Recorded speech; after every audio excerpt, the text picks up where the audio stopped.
rahmatan lil alamin wa asyhadu an la ilaha illallah wahdahu la syarikalah wa asyhadu anna Muhammadan abduhu wa rasuluh salawatu rabbi wa salamu alaihi wa ala alihi wa ashabihi wa man sara ala nahjihi wa istanna bi sunnatihi ila yaumiddin. Alhamdulillah, puji syukur kita haturkan kehadirat Allah Azza wa Jalla. Dialah zat yang mengendalikan hati para hambanya, dan Allah jadikan sebagian di antara hambanya memiliki keinginan untuk belajar. Walaupun barangkali di antara bapak ibu ada yang menempuh perjalanan yang jauh dalam kondisi gerimis, jalanan becek, tapi tetap mau hadir di masjid ini. Anda mau nyari apa? Nyari minuman? Atau nyari teman? Atau nyari apa, Pak? Nyari ilmu. Baik. Jadi seperti apa nilai dari istimewanya ilmu sampai kita harus memperjuangkannya? Kita tahu bahwasanya Nabi SAW mendapatkan ilmu dari Allah itu melalui perjuangan yang berat. Jadi sampai Nabi SAW sendiri ketika mendapatkan ilmu dari Allah, beliau sendiri juga mengalami perjuangan yang berat. Beratnya di mana, Pak? Pertama kali ketika beliau mendapatkan wahyu, Nabi SAW menyendiri di sebuah gua. Apa nama guanya? Gua Hira. Gua Hira itu ada di mana? Gua Hira ada di mana? Di Mekah, ya? Masya Allah. Gua Hira ada di Arab, di sebuah bukit namanya Jabal Nur, di atas. Sehingga untuk bisa sampai ke Gua Hira, kalau sekarang orang naik dan jalanannya sudah ditata dengan baik, ada tangga-tangganya, itu butuh waktu kurang lebih 40 menit untuk saat ini. Sehingga dulu di zaman Nabi SAW belum ada jalan yang diperbaiki seperti sekarang, mungkin butuh waktu lebih lama. Sesampainya beliau ketika berada di Gua Hira, beliau menyendiri dalam beberapa waktu, hingga kemudian tiba-tiba muncul sosok yang sama sekali tidak pernah beliau kenal. Di malam hari menutupi pintu gua, kemudian mendekap Nabi SAW dari belakang. Coba Bapak bisa bayangin ya, di dalam gua sendirian, malam hari, gelap, guanya di atas bukit, jauh dari pemukiman penduduk. Anda teriak nggak bakalan ada yang denger. Tiba-tiba ada yang merangkul Bapak dari belakang. Kira-kira apa yang akan Anda lakukan? Ya, apa yang akan Anda lakukan, Pak? Gimana, Pak? Balik lagi? Balik lagi maksudnya gimana? Mau lari, bahaya itu. Bisa mati orang. Sehingga kalau kita lihat ya, bentuk Jabal Nur, Masya Allah, terjal. Dan kalau turun lari, orang bisa jatuh mati. Tapi subhanallah, Nabi SAW ketika itu masih bertahan. Mungkin kalau kita pingsan, karena orang kalau saking takutnya yang terjadi apa? Bisa sampai pingsan. Sehingga mungkin kalau kita akan pingsan. Dalam posisi itu Nabi SAW tidak pingsan. Mental beliau berbeda dengan mental orang biasa. Namun Nabi SAW mengalami ketakutan yang luar biasa. Saking takutnya, orang takut itu sampai bisa demam. Walaupun ketika itu Mekah tidak sedang musim dingin, tapi karena Rasulullah SAW saking takutnya sampai beliau menggigil. Pulang dari gua itu menuju ke rumahnya menemui istrinya Khadijah radhiyallahu anha. Lalu beliau mengatakan, "Zammiluni, zammiluni." Selimuti aku, selimuti aku. Kenapa minta diselimuti? Pak, kota Mekah kan anget, Pak. Kok sampai Nabi SAW minta diselimuti? Cukup berjemur di luar, bisa kering itu.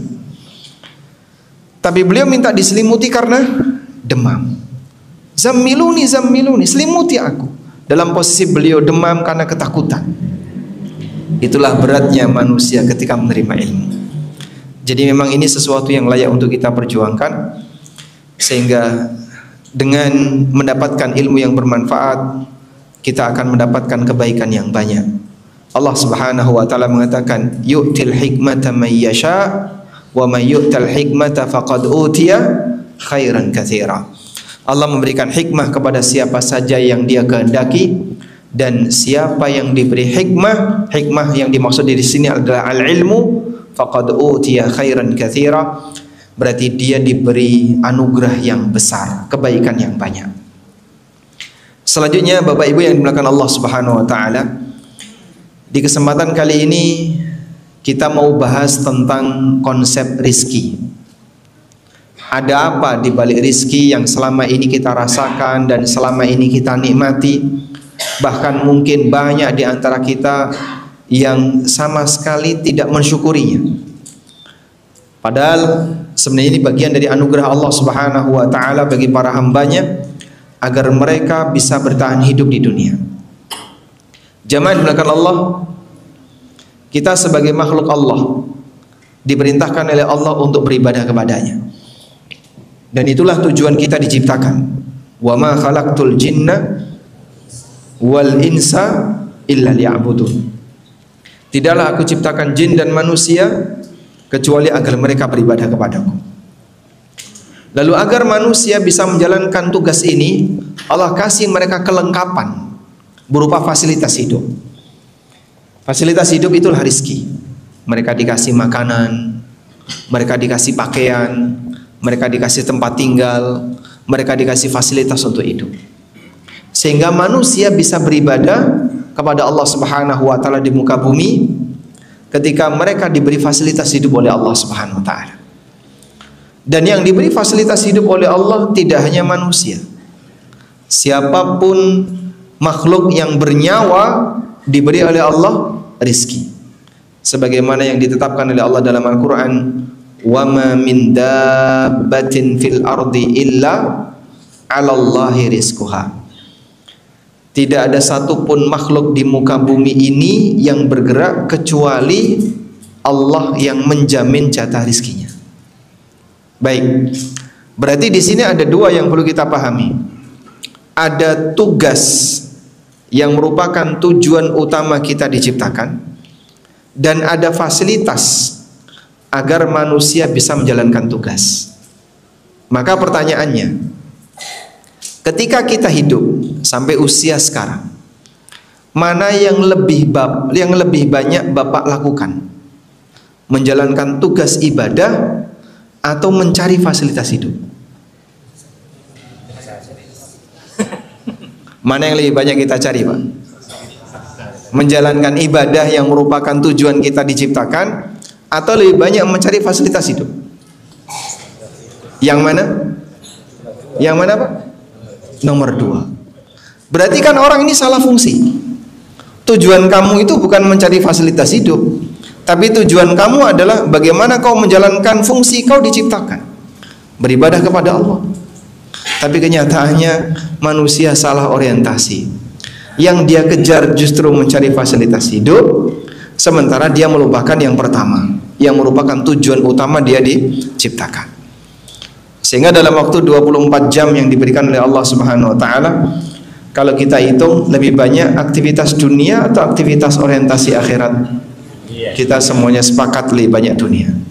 Baik.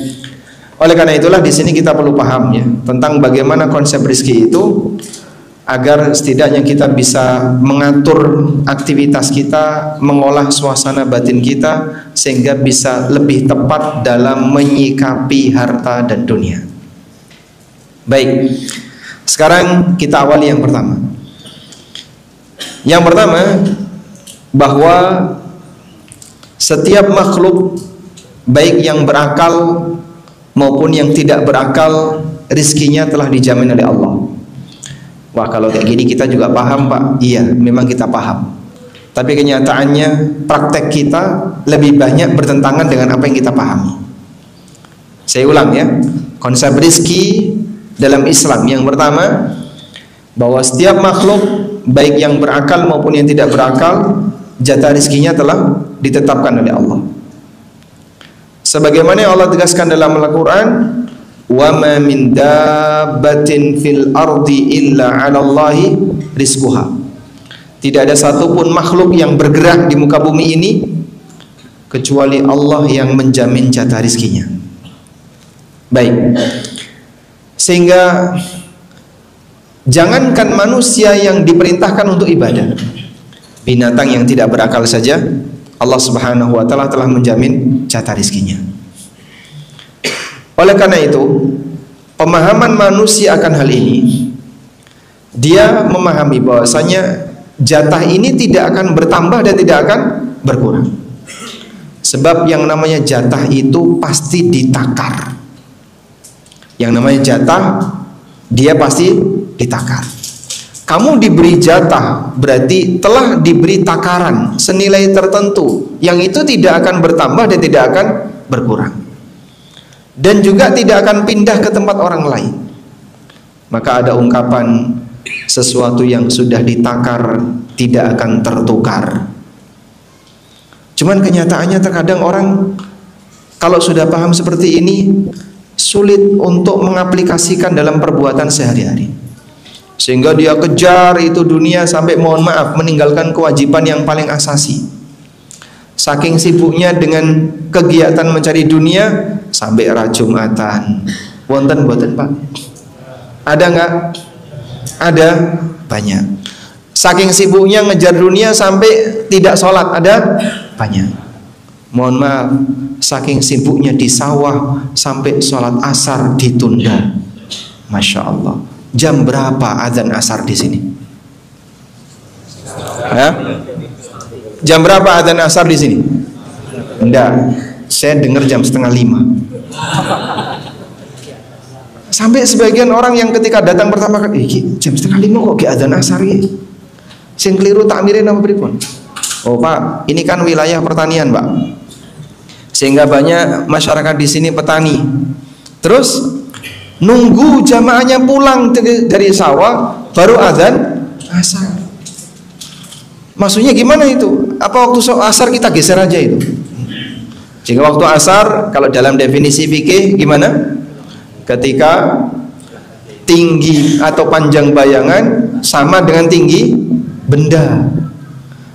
Kalau sekarang kurang lebih jam 2:30, diudzur sampai jam 4 atau diudzur sampai 4:30. Subhanallah. Dan itu bukan perbuatan 1-2 orang. Kalau perbuatan 1-2 orang mungkin masih wajar. Itu resmi masyarakat. Sampai adanya diudzur. Jadi kira-kira yang lebih penting mana? Sholat asarnya atau nyambut gawe? Ya? Yang lebih penting mana? Nyambut gawe ya? Berarti lanjutkan kalau kayak gitu. Masya Allah. Di sebagian daerah memang demikian, sehingga mereka punya kebiasaan adzan asar ditunda, dan penundaannya nggak tanggung-tanggung sampai lebih dari 1 jam. Kita perlu paham begini Pak, salat itu ibadah yang ditetapkan oleh Allah waktunya. Allah Ta'ala berfirman, innas salata kanat 'alal mu'minina kitaban mauquta. Sesungguhnya salat adalah kewajiban bagi orang mukmin mauqutan, yang telah ditetapkan waktunya.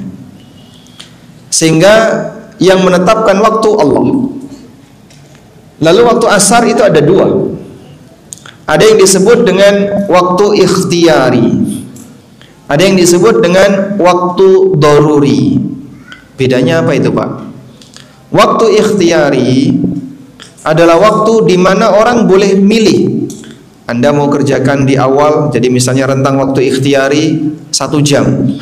Kau mau kerjakan di awal, di tengah, di akhir, silahkan. Ini namanya waktu ikhtiyari. Walaupun kamu tidak punya udzur, kau tunda di rentang waktu ikhtiyari boleh. Yang kedua waktu daruri. Waktu daruri itu apa Pak? Waktu yang berlaku bagi mereka yang punya uzur syar'i dalam kondisi darurat. Contoh, karena safar atau karena sakit sehingga butuh istirahat yang lebih panjang, atau karena faktor tertentu sehingga membuat dia harus tertunda sholatnya. Itu namanya waktu dia boleh sholat di waktu daruri, karena dia punya uzur, dia dalam keadaan darurat. Baik, kira-kira ke sawah itu termasuk uzur nggak? Uzur Pak Ustadz, golek rezeki, Masya Allah. Sehingga ini bisa jadi alasan untuk menunda waktu sholat. Setuju Pak? Ya? Dan itu tiap hari. Itu tiap hari. Mungkin alhamdulillah kalau masyarakat di sini lebih mending keadaannya dibandingkan masyarakat yang ada di Jakarta. Pulang kerja, keluar kantor jam 5. Dengan kemacetan yang sedemikian rupa, dia sampai rumah jam 8 malam. 3 jam. Dari pulang kerja sampai rumah. Maghribnya ada di mana Pak? Di jamak takhir dengan isya. Kapan Anda melaksanakan jamak takhir maghrib? Senin sampai Jumat. Subhanallah. Berarti selama 5 hari, ya waktu sholat tinggal 4 ya. Subuh, duhur, asar, isya. Maghrib gak ada. Itu kayak kasus seperti yang di NTB ya. Ada salah satu di antara wilayah tertentu yang mereka punya keyakinan waktu telu. Sholat itu hanya ada 3 waktu. Maghrib, isya, subuh. Sholat siang gak ada. Sehingga orang yang ada di sana memahami bahwasanya siang hari itu nggak ada sholat wajib, duhur asar nggak ada. Ada namanya sholat waktu telu, maghrib, isya, subuh. Saya tidak tahu apakah budaya ini masih bertahan atau tidak. Tapi ini kan bahaya, meyakini sebuah kewajiban hilang. Lalu gimana Pak? Ya Anda tidak boleh kayak gitu. Tapi Pak, yang namanya kerja kan pulang jam 5. Kalau kita melakukan perjalanan macet di jalan, mau mampir di rest area nggak ada. Sepanjang tol dari mulai Jakarta sampai Bogor, kita mau sholat tepat waktu maghrib nggak nemu. Sepanjang Jakarta sampai Depok nggak nemu untuk tempat sholat. Kendaraan menepi di pinggir untuk sholat nggak mungkin. Terus gimana itu kira-kira? Ya kalau sampai 5 hari seperti itu terus menerus, berarti Anda menghilangkan satu waktu sholat. Maka kembali kepada kaidah tadi, kamu itu diciptakan untuk tujuan apa? Beribadah. Sementara dunia kamu itu sifatnya apa? Itu fasilitas dari Allah. Allah kasih kau rizki, itu jaminan. Maka jamaah, karena orang salah orientasi, justru lebih sibuk nyari fasilitas dan melupakan tujuan utama dia tercipta. Sehingga seharusnya gimana Pak kalau kayak gini? Prioritaskan tujuan kamu. Sebab itu fungsi kamu diciptakan. Dan kau tidak perlu khawatir, fasilitas pasti terjamin. Baik, solusi untuk orang Jakarta gimana kira-kira? Solusi untuk teman-teman Jakarta gimana kira-kira? Pulang setelah maghrib itu mungkin lebih aman. Pulang setelah maghrib itu lebih aman, sehingga Anda bisa kerjakan sholat maghrib tepat pada waktunya. Nanti sholat isya Anda bisa kerjakan setelah sampai rumah, tepat pada waktunya.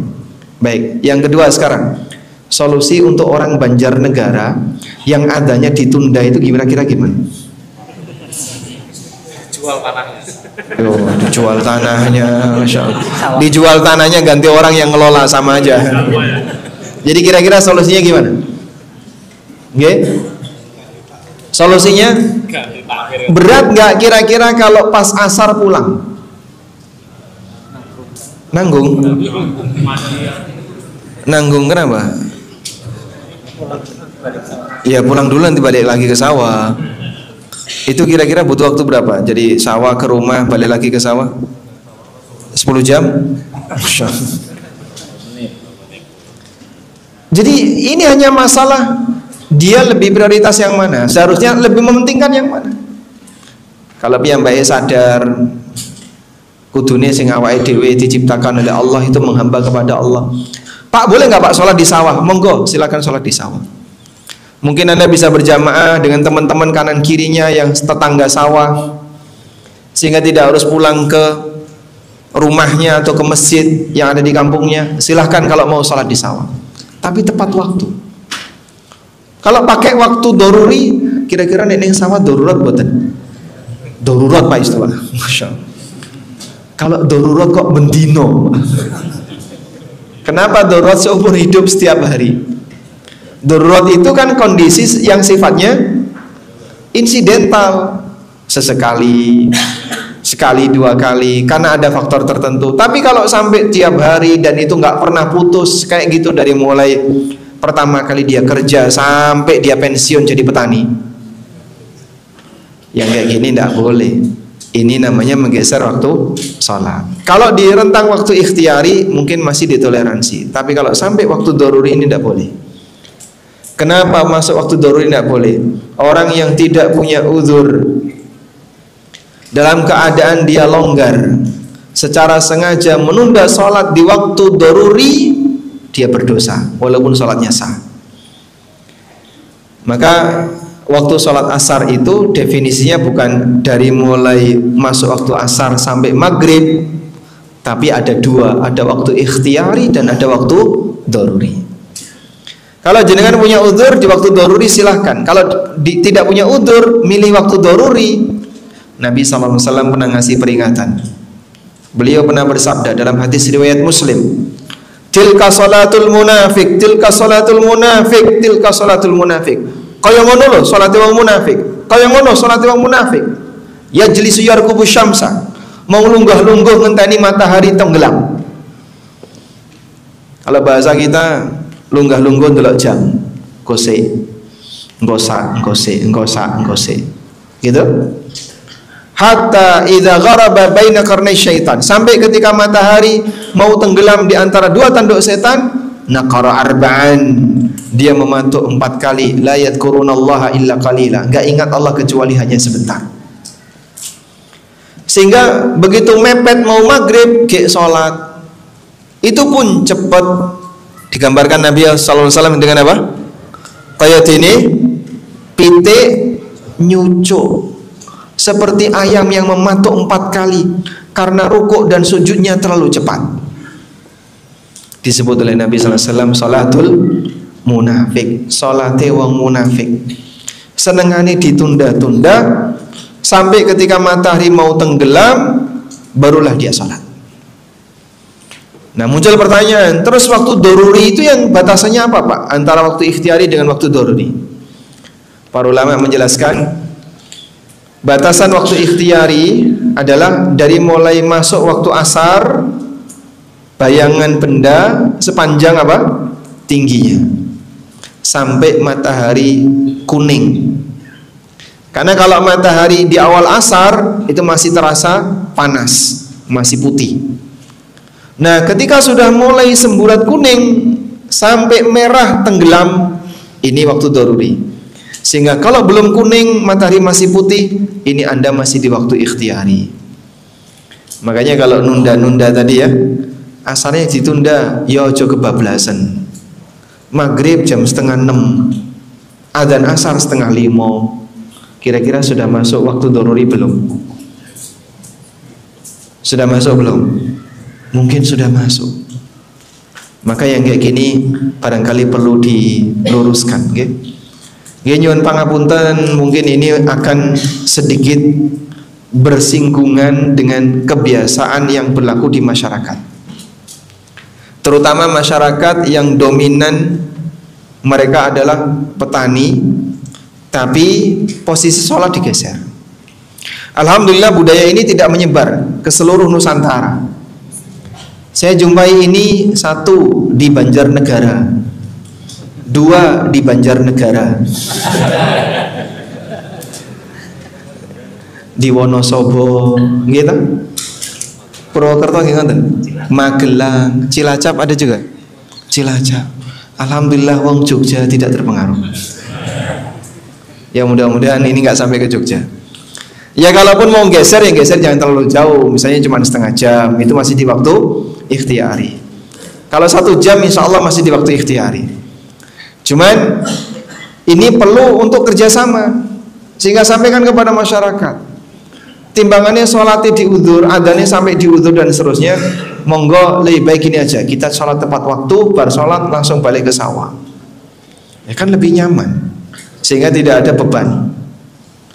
Cuman kadang orang lebih ngeboti gawean timbangane ibadah. Memang inilah ujian ya. Sehingga sholat asar ini termasuk diantara, banyak orang bilang sholat yang paling nanggung niku asar. Tapi itu ujian. Sejauh mana kau lebih mementingkan ibadahmu ujian Rabbmu, Allah perintahkan kau untuk sholat tepat waktu, dengan kau lebih mementingkan kepentingan dunia. Padahal jatah rizkimu tidak bakalan geser. Sampean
dan tidak akan tertukar karena sudah Allah takar. Sudah Allah takar. Baik. Pernah ada seorang ulama, beliau didatangi oleh masyarakat karena ketika itu terjadi inflasi. Harga-harga barang pada naik. Kemudian mereka mengatakan, "Wahai Syekh, laqad ghala si'ru, banyak harga naik. Jadi ini gimana?" Namanya orang awam kan biasanya suka ngersuloh ya. Ngersuloh ini kepada ulama, kepada tokoh agama. Lalu beliau ngasih sebuah pemahaman yang penting sekali untuk kita catat. Beliau rahimahullah menyampaikan, "La ubali walau kana habbata syairin bidinar." Aku nggak peduli berapapun kenaikan harga, walaupun andaikan saupo tahu Pak? Satu butir gandum, satu butir beras, itu namanya apa? Satu butir beras itu namanya apa? Saupo, ya? Sama berarti bahasanya.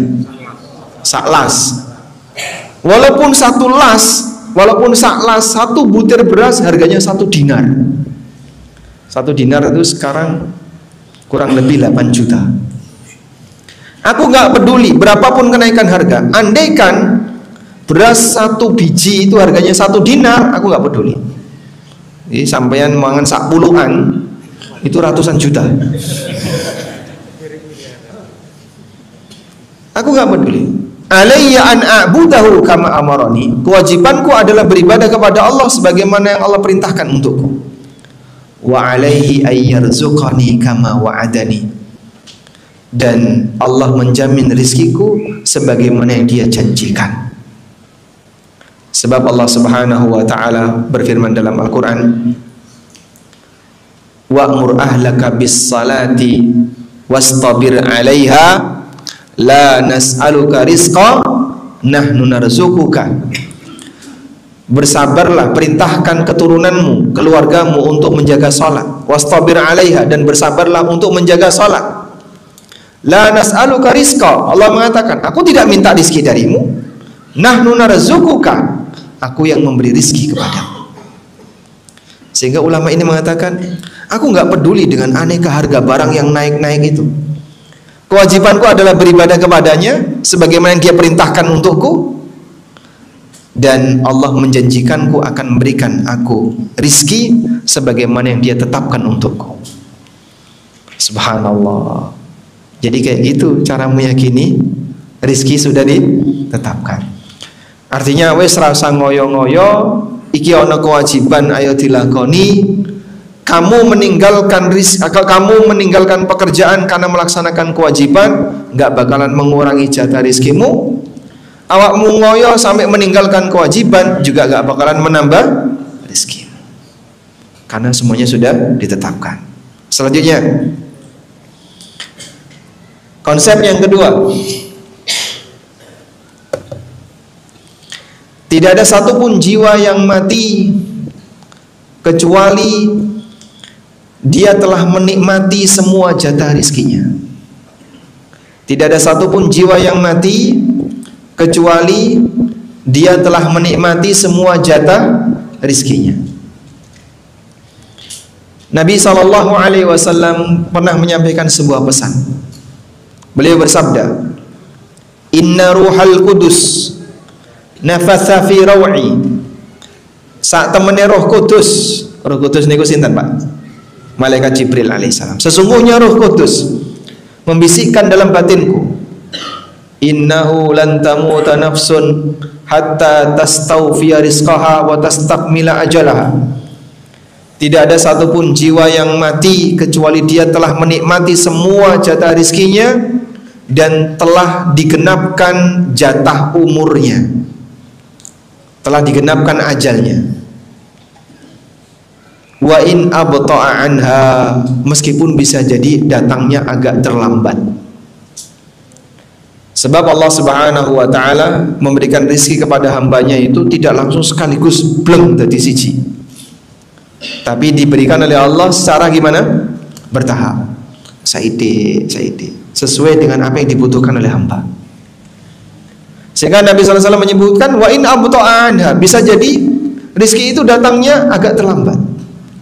Lalu beliau sallallahu alaihi wasallam masih peringatan, fala tastabdi'u anha. Nek ngono awakmu ojo sampai duwe penyakit istibetok. Jangan sampai kau punya penyakit istibetok. Pripun Pak penyakit istibetok niku Pak? Nanti kita jelaskan. Kemudian beliau kasih arahan, khudzu ma khulla wa da'u ma hurrim.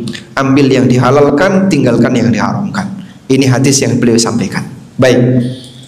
Sekarang coba kita detailkan apa yang tadi disampaikan Nabi SAW.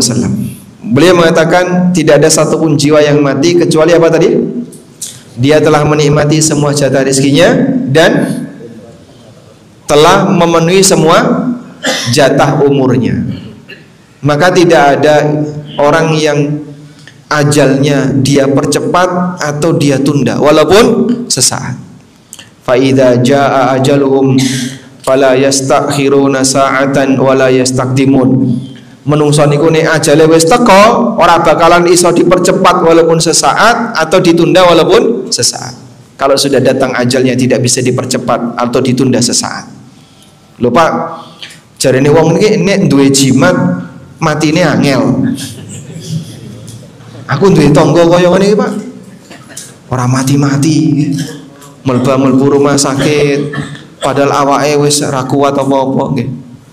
Kan banyak ya orang komentar kayak gitu nggih. Betul enggak Pak, jimat itu bisa menunda kematian? Betul? Salah atau benar? Salah. Kenapa Pak? Sebab yang punya nyawa itu Allah, dan tidak ada yang bisa mengendalikan hilangnya nyawa maupun datangnya nyawa kecuali Allah. Maka makhluk tidak bisa memberi nyawa, sebagaimana pula makhluk tidak bisa menghilangkan nyawa. Satu-satunya yang punya nyawa itu Allah. Maka jimat tidak bisa menunda kematian dan tidak bisa mempercepat kematian. Tapi Pak, ono wong duwe jimat ora mati-mati. Ini ku pripun niku? Berarti kan bener. Memang durung wayah mati kok. Jangankan yang punya jimat, yang nggak punya jimat ora mati-mati juga ada. Yusuf pinten jenengan 90. Nyekel jimat boten kok kula. Ada yang kayak gitu? Nabi Nuh itu nggak punya jimat. Umurnya lebih dari 1000 tahun. Baik. Lah terus kalau ada orang punya jimat kok matinya susah, itu bukan karena tertunda mati. Namun yang terjadi adalah Allah Subhanahu wa taala terkadang menghukum sebagian hamba yang melakukan perbuatan salah sebelum kematiannya. Bentuk hukuman itu apa? Sadurunge mati lorone dibuat parah. Sebelum mati dia dihukum oleh Allah, sakitnya keras, susah. Untuk apa? Ketika meninggal dibuat oleh Allah susah, sehingga dia mengalami sakaratul maut yang lebih parah. Dia mengalami sakaratul maut yang lebih parah karena Allah Subhanahu wa taala terkadang menghukum hambanya sebelum kematiannya. Kita pahami seperti itu. Jadi kalau ada orang duwe jimat kok orang mati-mati, itu karena Allah memberikan hukuman kepada yang bersangkutan, bukan karena tertunda ajal. Sebab ajal tidak mungkin bisa ditunda. Sebagaimana tadi ya, manusia tidak bisa memberikan arwah dan tidak bisa mencabut arwah. Makanya tukang sihirnya Fir'aun, ketika mereka melemparkan tongkat, mereka melemparkan tali, terus berubah jadi apa? Jadi ular. Itu ular beneran atau ular hayalan? Ular hayalan. Kenapa Pak? Tukang sihir gak bisa ngasih nyawa ular. Sehingga pada saat mereka melemparkan tali, kemudian mereka sebulkan nyawa, mereka tiup nyawa, itu tidak bisa Pak. Manusia tidak punya apa? Kekuatan memberi nyawa.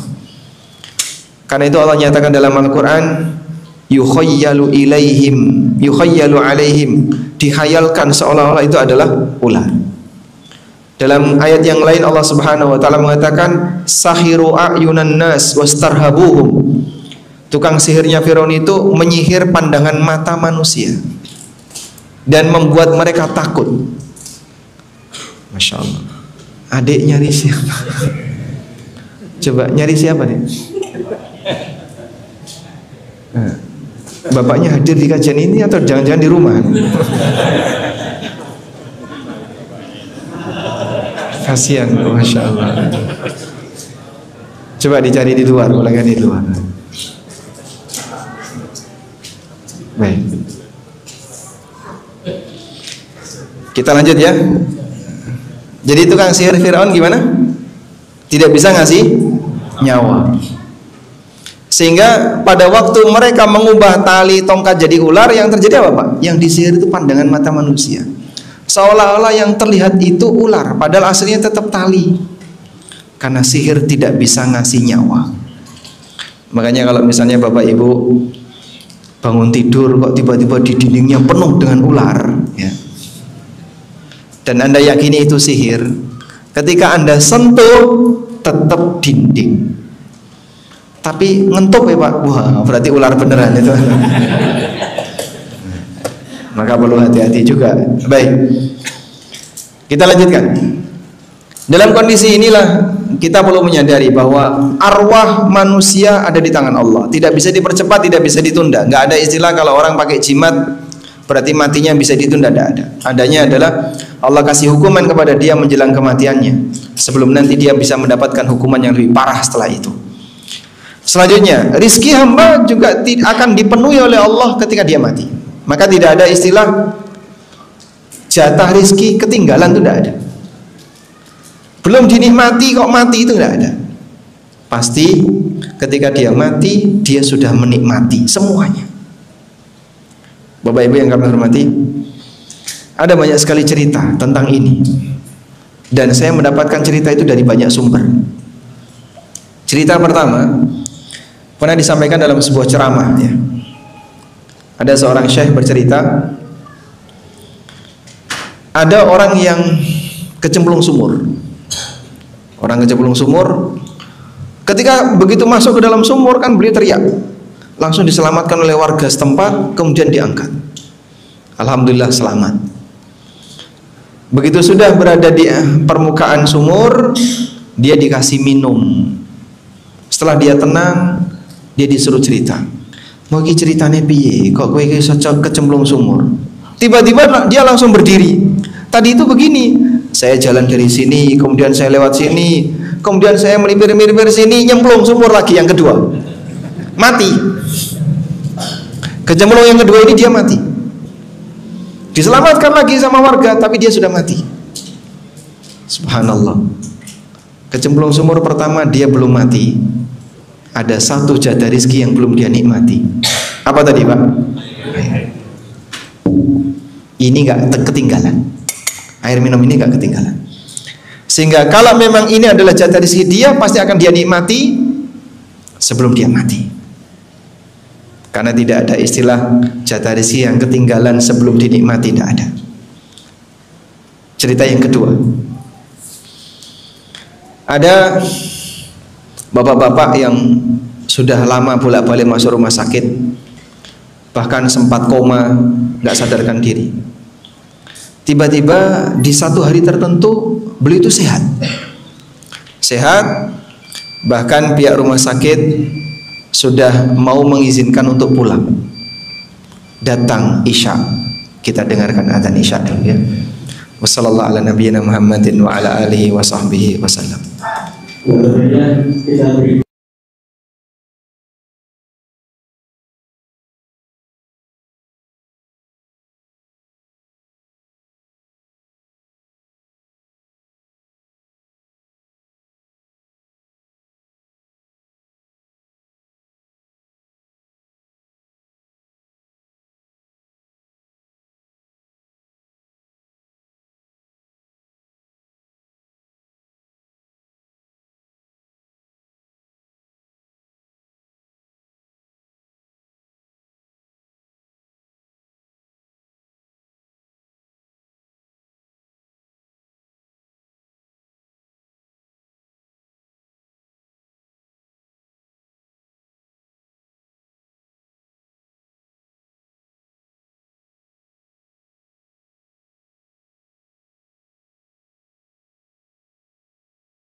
Salli ala Muhammad Allahumma barik Assalatu ala Muhammadin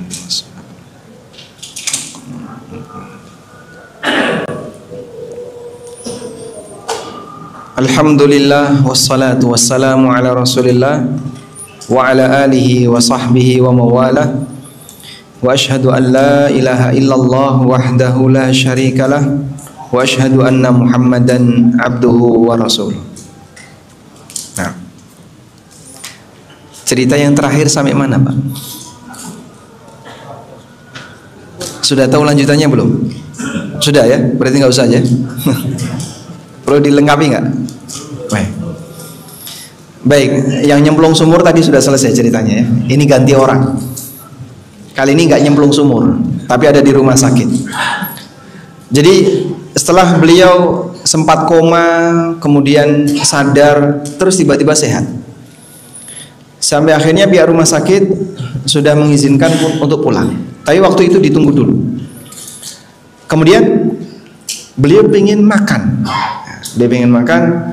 Orang ini sukanya itu gurame, apa itu namanya? Gulai gurame. Akhirnya dibawakan gulai gurame sampai habis 2 piring katanya. Ini yang cerita anaknya sendiri. Habis 2 piring, itu pagi dia makannya.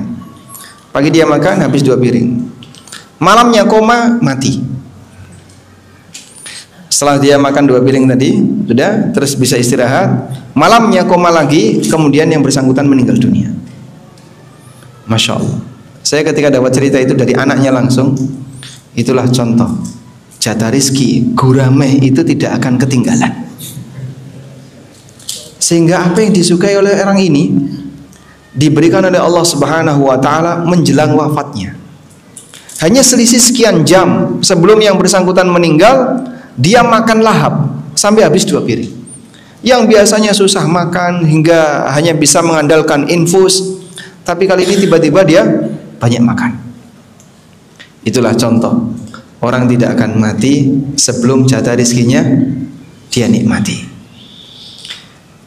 Cerita yang ketiga, kali ini es krim jatah rizkinya. Sama kasusnya, ada orang yang diopnam di rumah sakit dalam waktu yang cukup lama, hingga kemudian dalam suasana ketika dia sudah mulai nyaman, tiba-tiba anaknya yang masih kecil menjenguk bawa es krim.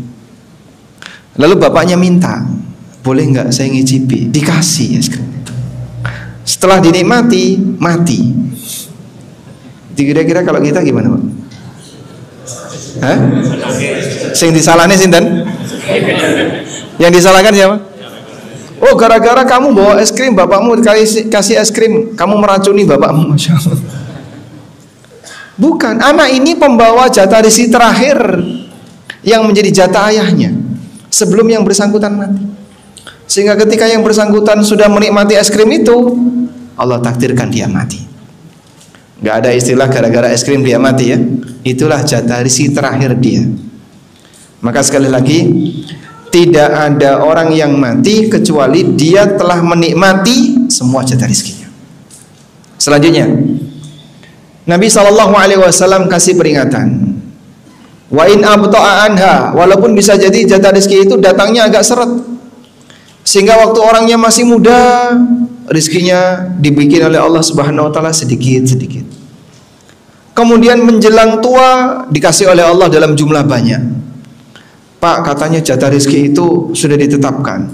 Apa mau jatah rizkiku mau sakmene toh, Pak? Ora iso tambah, carane tambah pripun, Pak? Ya kita tidak tahu. Mungkin Bapak sekarang belum dikasih dalam jumlah banyak. Begitu sudah di usia 80 tahun, tanahnya kena tol. Masya Allah.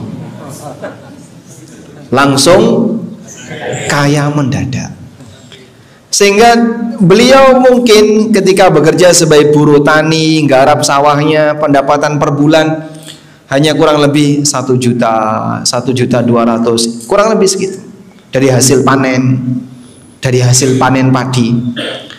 Mungkin dia merasa kok sedikit. Tiba-tiba di usia 70-an tahun, 80 tahun, tanahnya kena tol, langsung gerujuk dapat banyak umroh. Masya Allah. Seketika itu langsung berangkat umroh. Alhamdulillah Allah kasih dia jatah rizki sehingga dia bisa berangkat umrah di akhir hayatnya. Baik, Nabi SAW melarang kita untuk punya penyakit istibta. Lambat tidak masalah. Bapak bisa lihat ya, bagaimana ilustrasi Allah dalam memberikan rezeki kepada hambanya. Itu seperti Allah menurunkan hujan. Bapak Ibu lihat, hujan itu diturunkan gimana Pak? Serintik demi serintik, setahap demi setahap. Coba bayangkan, andaikan dalam waktu setahun, hujan setahun ya, berapa curah hujan dalam setahun? Oh, sekian ton kubik air misalnya. Dalam setahun ditahan oleh Allah, diturunkan satu hari, pas tanggal 1 Januari, bres langsung dari siji. Kira-kira gimana? Hah? Mati kabeh menungso. Sehingga andaikan jatah hujan dalam waktu setahun itu ditahan oleh Allah, diturunkan langsung jadi satu. Nih sekali di depan tanggal 1 awal tahun, bless, jatah rizkimu langsung dari siji. Mungkin banyak di antara kita yang bangunannya rusak, tanah longsor, hanyut dengan banjir karena hujan setahun diturunkan satu hari. Tapi Allah Subhanahu wa ta'ala tidak menyikapi hambanya dengan itu. Allah turunkan hujan dalam setahun, diturunkan dalam waktu selama beberapa hari. Sehingga sehari ini dikasih hujan sekian kubik, hari berikutnya dikasih hujan sekian kubik, hari berikutnya sekian, hari berikutnya sekian. Walaupun mungkin bisa jadi ada sebagian kota yang tiap hari hampir selalu hujan. Kayak di Dieng itu kayaknya tiap hari hujan ya. Makanya ada ungkapan Dieng never dry atau garing telas terus. Baik, mungkin ada daerah yang curah hujannya banyak, ada daerah yang curah hujannya sedikit, tapi semuanya dikasih oleh Allah dengan jatah yang telah Allah tetapkan, dibuat oleh Allah dalam rentang waktu yang panjang, setahap sekian, setahap. Bayangkan andaikan hujan itu turun seperti air terjun, mungkin kita tidak bisa beraktivitas. Maka seperti itu pula Allah Subhanahu wa ta'ala ngasih rezeki kepada hamba setahap demi setahap, dan itulah yang terbaik bagi hambanya. Karena itu Allah Subhanahu wa ta'ala mengatakan, walau basatallahu rizqa li'ibadihi labaghaw fil ardi walaki yunazzilu biqadarin ma yasha.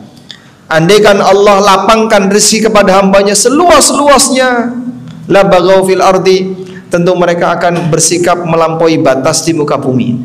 Orang akan saling berantem antara satu dengan yang lain. Sehingga Bapak bisa lihat ketegangan yang terjadi antar orang kaya dengan ketegangan yang terjadi antar orang miskin itu lebih menakutkan ketegangan antar orang kaya. Maka Bapak bisa dengar ya, mungkin kita sering mendengar berita mafia-mafia kelas besar itu kalau sudah melawan saingannya, mereka sampai taruhan nyawa. Hilangkan nyawa sana, hilangkan. Dia menyewa tukang pembunuh, dia menyewa ya Pak, Masya Allah. Sedangkan orang yang tidak mampu mungkin dia punya ketegangan dengan tetangganya, tapi nggak sampai paten-patenan, tidak sampai bunuh-bunuhan. Itulah contoh bahwasanya rizki itu ketika dibentangkan oleh Allah seluas-luasnya, ternyata manusia gimana? La baghaw fil ardi, bertindak melampaui batas di muka bumi, satu sama lain saling mendolimi. Rebutan minyak itu bisa sampai paten-patenan, Pak. Bukan cuma paten-patenan, perang. Sehingga yang jadi korban tidak cuma 1-2 orang, yang jadi korban rakyat dan negara. Misalnya rebutan minyak antara negara satu dengan negara dua, rebutan tambang antara negara satu dengan negara dua, itu sampai apa? Perang, sampai bunuh-bunuhan. Kalau cuman rebutan sawah, alhamdulillah nggak sampai segitu. Ya mungkin berantem, tapi tidak sampai saling membunuh. Ini salah satu di antara bukti kebenaran apa yang Allah firmankan. Walau basatallahu rizqa li'ibadihi labaghaw fil ard. Andaikan Allah melapangkan rezeki kepada hambanya seluas-luasnya, tentu mereka akan bertindak melampaui batas di muka bumi. Artinya mereka akan saling mendolimi. Selanjutnya, Rasulullah Shallallahu Alaihi Wasallam melarang tadi penyakit istibto. Napa to Pak penyakit istibto niku? Sampeyan tulis ya. Penyakit istibto adalah keinginan untuk cepat sukses sebelum waktunya. Ingin cepat sukses sebelum waktunya. Contohnya apa Pak? Pengen sukses sebelum waktunya.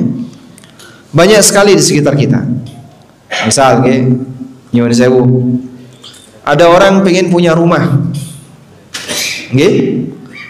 durung wayahe duwe omah, wis pokoke kudu cepet-cepet.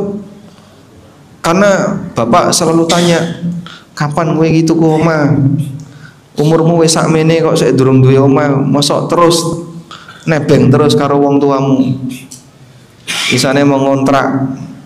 Akhirnya mungkin karena desakan oleh orang tua, desakan mertua, desakan temannya, kok koncone sing kono wis iso tuku lemah, tuku omah. Dia beli rumah dengan cara riba. Dengan cara riba. Tanggane wis duwe mobil, wis duwe kendaraan. Kowe iki nek mulai pulang kampung mbok membahagiakan orang tuamu, pulang dengan membawa mobil, kan wong tuamu bangga. Kudu kepeksa duwe mobil. Akhirnya apa? Beli mobil dengan cara riba. Nekat dosa gede, melakukan perbuatan dosa besar. Yang penting kejar target. Itulah orang yang disebut dengan penyakit istibto. Belum waktunya untuk keterima kerja, nyogok. Wis yang penting kowe iso mlebu. Sampai ada yang adol sawah, adol lemah. Tujuannya apa? Biar anaknya, yang penting anaknya keterima. Ada kayak gitu Pak. Ada orang ikut tender proyek pemerintah. Saingan antara satria, tujuannya siji, pengen cepat sukses. Yang haram karena dia terdorong keinginan dia. Baik. Untuk menahan itu Nabi Sallallahu Alaihi Wasallam ngasih. Berarti kalau bisa seperti ini, dia tinggalkan penyakit istibto. Ada salah satu jamaah yang tanya, Pak Ustadz, saya punya uang 3 juta, saya dapat motor dengan cara halal itu gimana? Maka Anda beli motor 3 juta. Udah duit telung.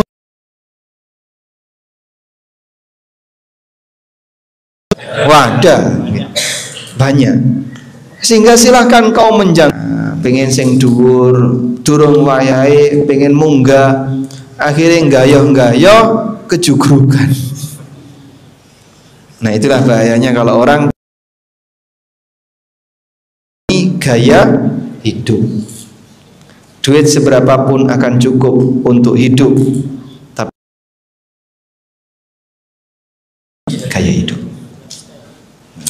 Kenapa? Lifestyle.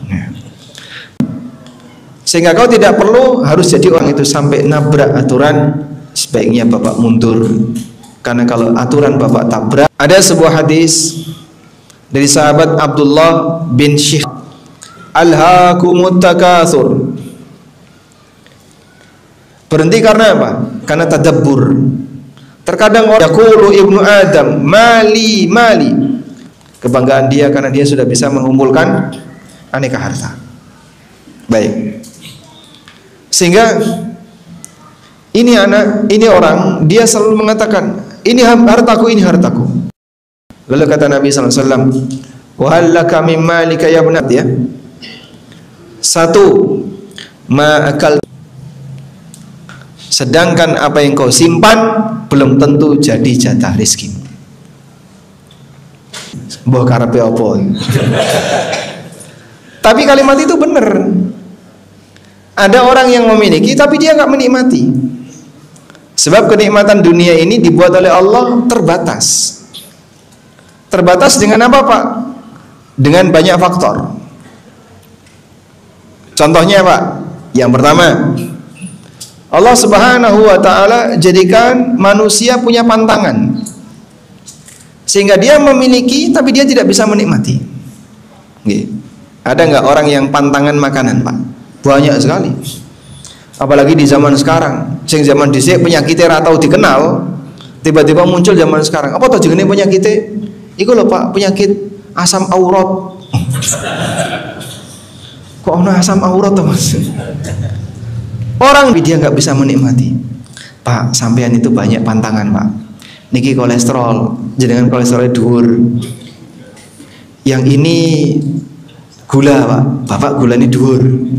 Iki asam urat, Bapak asam uratnya tinggi, tidak boleh ini. Ini potensi jantung. Yang ini ginjal, yang ini. Nah, terus saya boleh apa? Air minum saja Pak. Duitnya oke, tapi tidak bisa menikmati. Ada Pak? Ada? Berarti apa itu? Memiliki tapi tidak bisa. Dia kalau dipakai untuk beli makanan, hartanya bisa dapat banyak, tapi dia tidak bisa menikmati karena Allah Subhanahu wa taala jadikan apa? Dia punya penghalang untuk menikmati aneka kenikmatan tadi. Yang lain, manusia itu diberi oleh Allah rasa bosan, sehingga ada penyakit bosan dalam dirinya.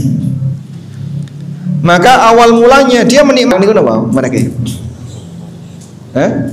Brompton rego taruh kamar Pak, dikeloni.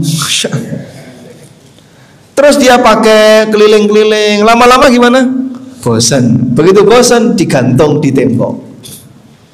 Sepeda yang seharusnya ditaruh di bawah sekarang ditaruh di tembok. Bapak pernah lihat sepeda digantung di tembok? Kenapa itu sepeda kok digantung di tembok? Itu kan salah tempat Pak ya. Sepeda kok digantung tuh Mas? Bosan. Orang diberi oleh Allah penyakit bosan, sehingga yang dulu dia menikmati sekarang dia tinggalkan, walaupun dia memiliki. Nyun sewu, Bapak makanan yang paling disukai apa? Sate, Masya Allah. Sate apa? Sate ayam atau sate kelinci? Sate sapi, Masya Allah. Jenengan seneng sate sapi, misalnya ya, setiap 2 jam sekali dikasih sate sapi, kira-kira kuat makan berapa kali? Cuman 2 kali. Yang ketiga pun dikasih berkali-kali, pribon bosan. Ada nggak yang seneng durian? Coba yang seneng durian yang katakan. Yang seneng durian? Semua rata-rata seneng durian. Nih misalnya sampean dikasih durian per jam sekali, kasih sak piring durian sejam, kasih lagi, sanggup menghabiskan? Mendem durian. Itulah contoh ya. Sehingga kenikmatan dunia dibatasi ya. Tapi belum tentu. Siapa yang menikmati? Tukang kebun, pemiliknya. Itu seperti inilah Allah Subhanahu wa taala jadikan keterbatasan manusia untuk menikmati harta. Sebab sehebat apapun orang ngejar rizki, dibatasi oleh Allah. Rizki itu sejatinya adalah apa yang kau makan sampai habis, yang kau gunakan sampai rusak, dan yang kau sedekahkan. Anda tidak akan bisa menikmati semuanya. Tinggal selanjutnya dipikirkan, sing kesel golek kudune sing paling menikmati. Cuman ada orang yang capek nyari, dikasihkan ahli waris, sehingga dia sendiri tidak menikmatinya. Mau disimpan sampai mati, kedua sinten ahli waris. Terus gimana Pak? Ya sudah, hilang kesempatan. Tapi kalau kau capek, saya ketika nyari ini saya capek, nyari ini saya capek. Biar saya dapat manfaat dari capeknya saya nikmati. Sisanya saya sedekahkan, sehingga dinikmati di akhirat. Di dunia dia nikmati, kemudian dia nikmati di akhirat. Langgo anak putu, ya silakan Bapak tinggalkan sebagian untuk warisan bagi mereka. Wallahu ta'ala alam. Pun cekap ya. Ustadz, kita sampai jam berapa Ustadz? Pertanyaan? Oh, baik, mungkin sampai di sini yang bisa kita sampaikan Di sisa waktu kami berikan kesempatan kepada jamaah. Wassallallahu ala nabiyina Muhammadin wa ala alihi wa sahbihi wasallam.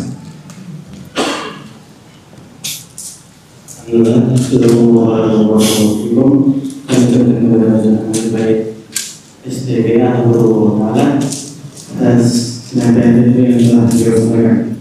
Semoga tidak kita soal rezeki bukan hanya soal angka, tapi soal berkah dan kekayaan kita kepada Allah Subhanahu wa Ta'ala. Berikutnya kita masuk ke sesi tanya jawab. Bagi jemaah yang ingin bertanya, dipersilakan menulis pertanyaannya di kertas lalu dikirimkan kepada kita. Allah berdosa, kami persilakan untuk memberikan jawabannya. Ya, Zin. Mbak dibacakan. Nanti saya pilihkan dengan yang bacakan. Ini bikin Iya, monggo. Bismillah, izin bertanya Ustaz. Kami warung atau toko yang belum besar untuk menyediakan tabungan setiap hari, kami belum bisa menabung secara banyak. Jika kami belum ada petugas bank syariah yang jemput bola seperti bank konvensional. Sementara kalau kami mengumpulkan uang di rumah, kami takut hilang dan uangnya tidak betah kalau di rumah. Bagaimana hukumnya kami menabung di bank konvensional tersebut? Karena yang jemput bola sekarang bank konvensional bukan syariah. Masya Allah. Baik. Jadi beliau punya prinsip yang namanya uang itu tidak boleh ditaruh di rumah ya. Karena uang tidak harus, atau uang itu harus dijauhkan dari jangkauan anak-anak dan istri. Nggih. Boleh nggak disimpan di bank konven? Karena uang kalau ditaruh di rumah cepat hilang, tidak aman dan seterusnya. Baik. Bagaimana kalau disimpan di masjid? Habis ya? Wah, habis Pak. Nanti anak-anak dan istri nggak ketuman Pak. Nah, insya Allah dalam masalah ini orang diperbolehkan menyimpan harta untuk dijadikan sebagai simpanan dan nanti jadi warisan. Jadi pertanyaannya, boleh nggak sih Pak orang itu punya harta simpanan, orang itu punya warisan? Jawabannya, di surat Al-Kahfi Allah Subhanahu wa Ta'ala bercerita tentang Nabi Khidir. Nabi Khidir itu pernah membangun ulang tembok yang mau roboh. Ketika Nabi Khidir memberikan penjelasan, ini tembok apa kok sampai dibangun? Nabi Musa tanya, kenapa kau nggak minta upah? Kemudian Nabi Khidir mengatakan, fa'ammal jidaru fakana li ghulamaini yatimaini fil madinati wa kana tahtahu kanzul lahuma wa kana abuhuma salihah. Adapun tembok itu adalah tembok milik dua anak yatim yang ada di kota itu, dan di bawahnya ada kanzun. Kanzun itu apa? Harta simpanan yang banyak, itu namanya kanzun. Lalu Allah katakan wa kana abuhuma salihah, dan bapaknya orang soleh. Berarti orang soleh nyimpan harta. Dalam ayat ini orang soleh tadi nyimpan harta, terus jadi warisan bagi anaknya. Berarti boleh nggak Pak? Boleh. Jadi penjelasan yang kita sampaikan tadi bukan berarti melarang orang untuk nyimpan harta, tapi memberikan kesadaran bagi masyarakat tentang bagaimana cara pemanfaatan harta yang benar. Nah terus di mana kita boleh nyimpan harta? Tempat yang paling aman untuk sekarang adalah lembaga sekuritas. Lembaga sekuritas itu bahasa kita ya bank.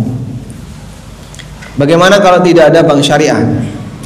Coba Bapak hubungi bank konven tadi, datang ke CS atau ke apa misalnya ya ke pelayanan, kemudian sampaikan, saya mau buka rekening yang 0 bunga.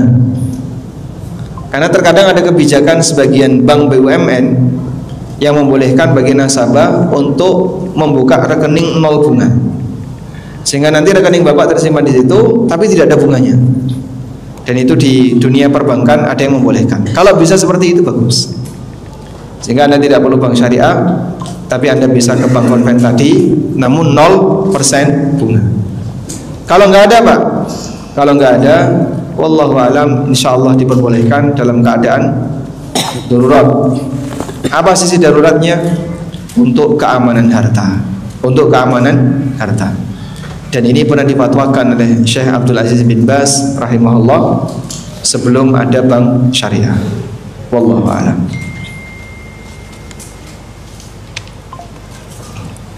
Itu silakan.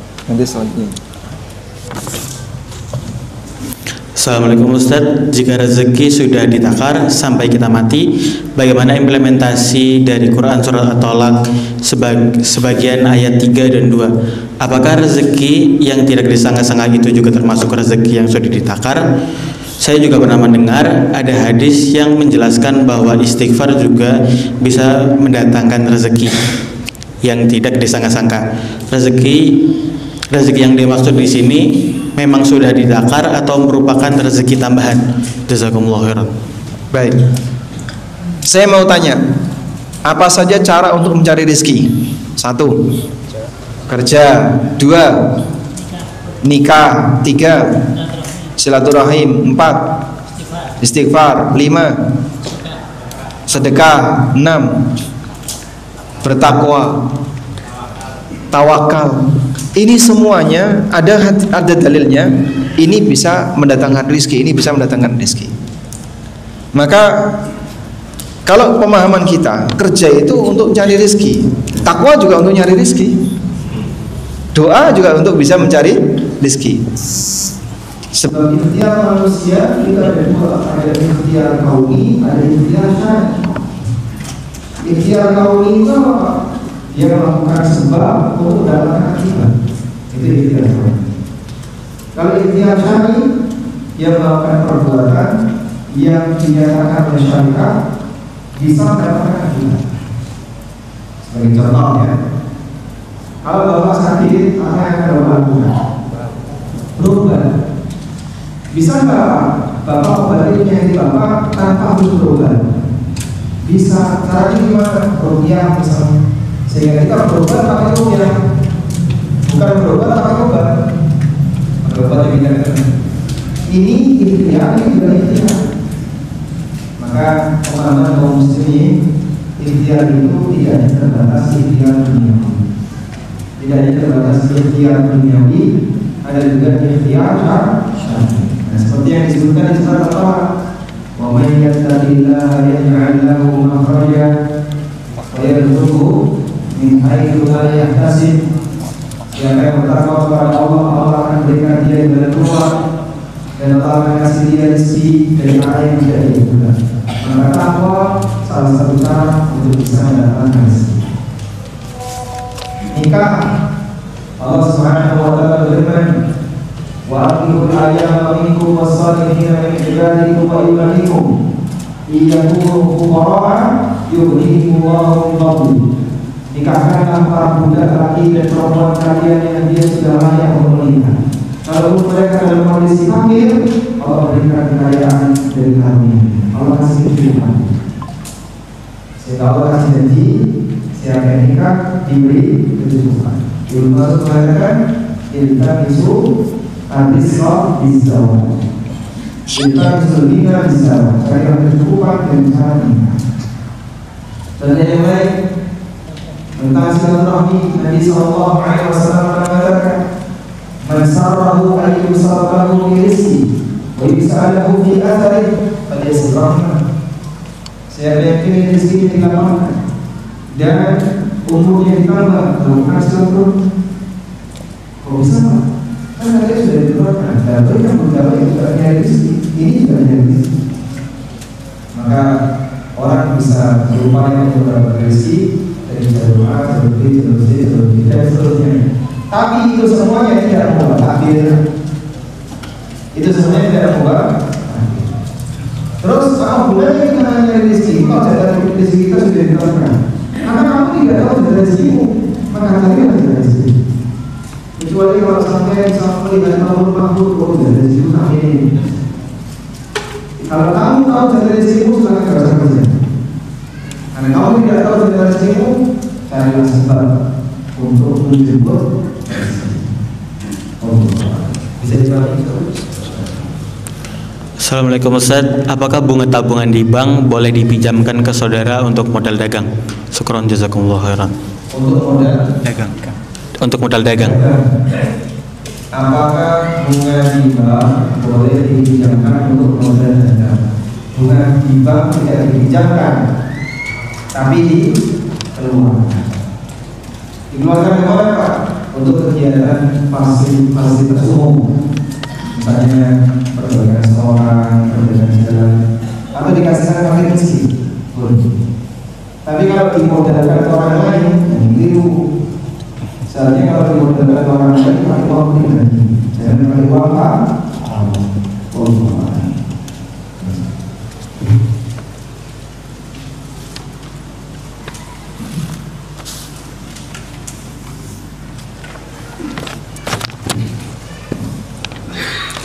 Bismillah, assalamualaikum warahmatullahi wabarakatuh. Izin bertanya, bagaimana hukum seorang guru yang memakan MBG muridnya yang tidak berangkat sekolah? Kemudian amalan apa saja yang bisa dilakukan suami istri agar diberikan kecukupan rezeki yang berkah? Syukron jazakumullah khairan. Apa hukum seorang guru yang memakan MBG murid yang tidak berangkat sekolah? Muridnya bolos. Jadi kalau suami paling bolos, gurunya paling ringan. Baik. MBG ini diberikan oleh pemerintah, sasarannya untuk siapa?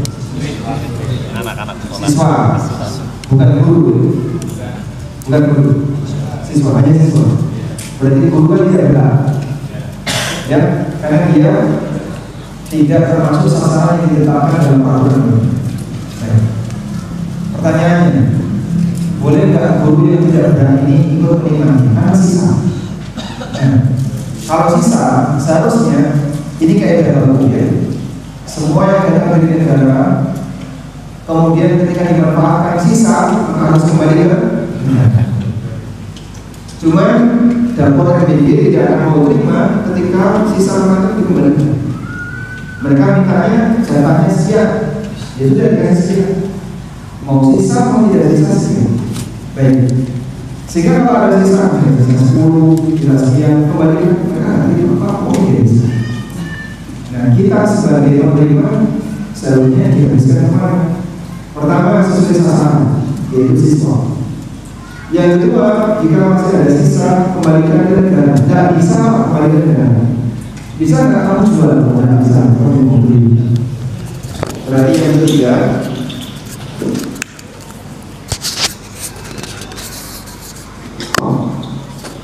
Berarti yang ketiga, adalah diapain? Dikasihkan fakir miskin. Dikasihkan fakir miskin. Sehingga sisa MBG tadi Anda bisa kasihkan ke fakir miskin. Kenapa fakir miskin? Sebab fakir miskin itu diatur dalam undang-undang. Fakir miskin dan anak terlantar dipelihara oleh negara. Maka mereka dikasih makan sisa MBG, silahkan. Itu penyaluran yang lebih tepat. Wallahu a'lam.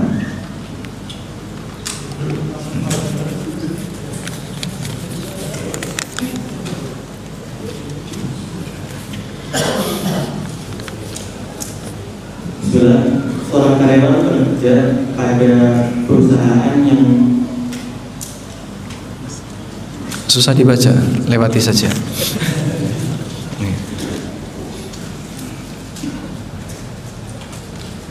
Ketika membutuhkan yang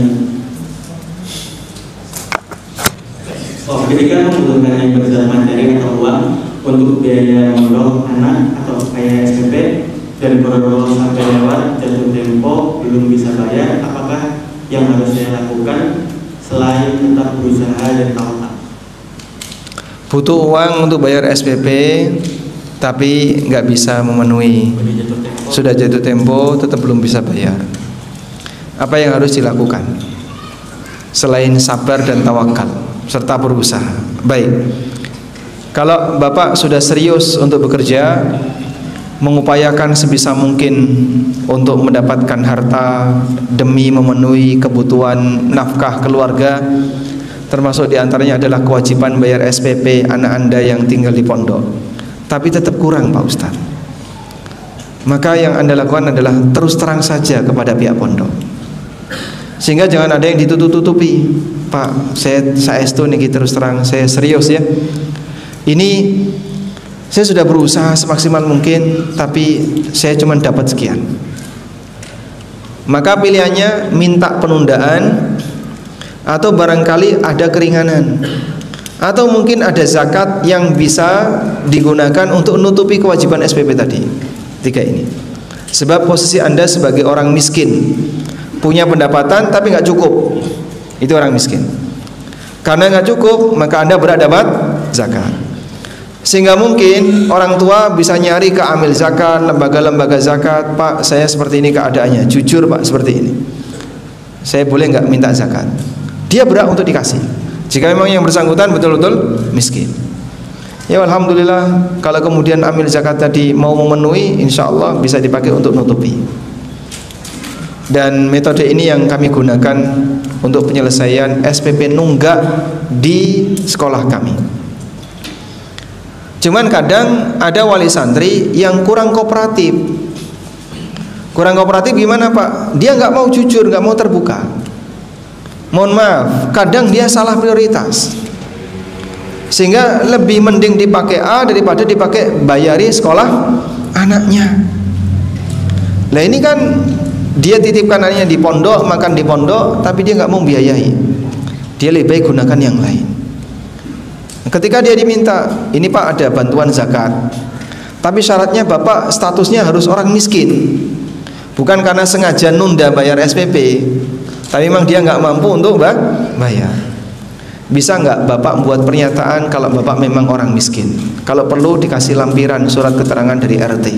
Nggak mau, sehingga suruh menyatakan diri sebagai orang miskin nggak mau. Berarti kan sebenarnya dia mampu, tapi apa? Sengaja menunda. Ini orang subhanallah ya, tidak tahu prioritas penggunaan harta.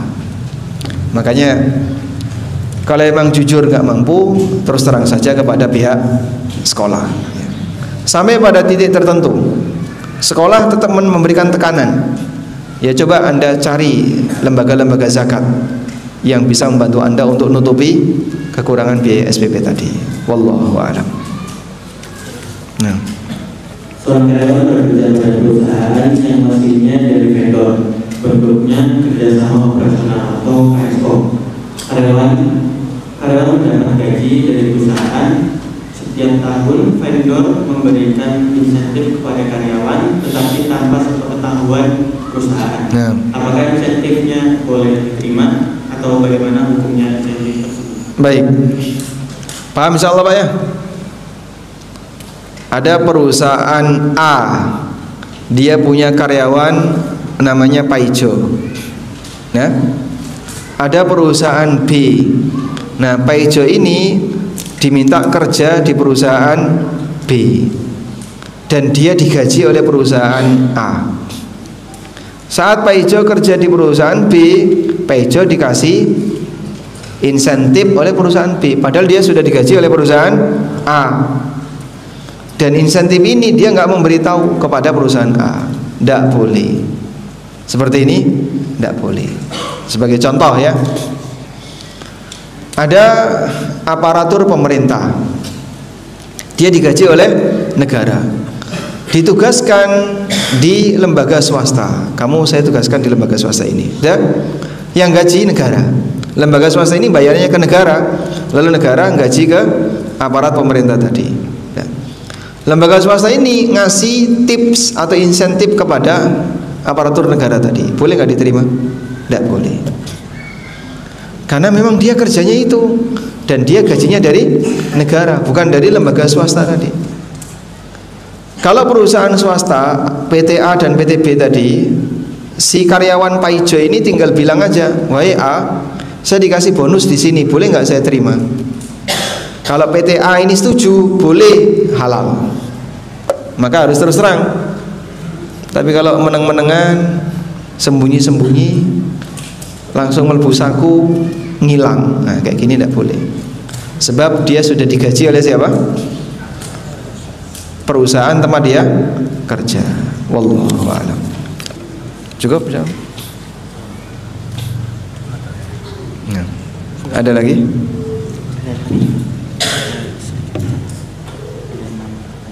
Masya Allah, carikan yang ringan-ringan saja. Nah. Bagaimana kalau salah satu pasangan kita belum ikut sunnah, apakah akan berpengaruh ke rezeki yang kita dapat? Salah satu pasangan kita belum ikut sunnah. Salah satu keluarga dari pasangan belum ikut sunnah. Berarti dia ikut siapa itu? Ikut yang wajib. Nah. Mungkin yang beliau khawatirkan, apakah itu akan mempengaruhi jatah rizki? Kalau jatah rizki nggak bakalan geser. Cuman mungkin kenyamanan hidup Anda jadi sedikit terganggu. Sebab tidak satu frekuensi, ya. Sehingga kalau ketemu isinya mau debat. Sebelum tidur debat dulu. Masya Allah, debat yang dua kasur, Masya Allah. Apa nanti akan dihasilkan? Makanya Anda perlu banyak sabar, ya. Ini tantangan. Siapapun di antara bapak ibu yang mungkin suaminya atau istrinya belum mau belajar Islam lebih dekat, ya alhamdulillah, selama dia masih menjalankan kewajiban, silakan dipertahankan. Tapi kalau misalnya terjadi sengketa, gesekan dan seterusnya, jika memang Anda punya ilmunya, silakan dijawab. Tapi kalau nggak punya ilmunya, sebaiknya didiamkan. Itu lebih aman. Sebab kebenaran tidak boleh kalah debat. Sepanjang perjalanan sejarah umat manusia, tidak ada nabi yang kalah hujah, walaupun banyak nabi yang kalah kuasa. Nabi Ibrahim ketika debat dengan kaumnya, menang beliau, menang debat. Habis menang debat, dibakar. Nabi Musa melawan Fir'aun, ketika debat Musa menang, habis itu diusir. Nabi Nuh ketika melawan debat dengan kaumnya, menang. Nabi-nabi yang lain juga ketika debat menang. Makanya kalau sekiranya Anda belum punya ilmunya yang mencukupi, lebih baik diam. Tapi kalau punya ilmunya, silahkan dikasih arahan. Sing bener kayak gini, sing bener kayak gini. Sambil pelan-pelan memberikan pengaruh. Nanti bisa jadi Allah berikan hidayah kepada yang bersangkutan, walaupun belum saatnya sekarang. Wallahu a'lam. Baik, mungkin itu yang bisa kita sampaikan. Semoga apa yang kita bahas ini bermanfaat. Allahumma anfa'na bima 'allamtana wa 'allimna ma yanfa'una warzuqna ilma. Wa sallallahu ala nabiyyina Muhammadin wa ala alihi wa sahbihi wa sallam. Wa akhiru da'wana alhamdulillahi rabbil alamin. Wassalamualaikum warahmatullahi wabarakatuh.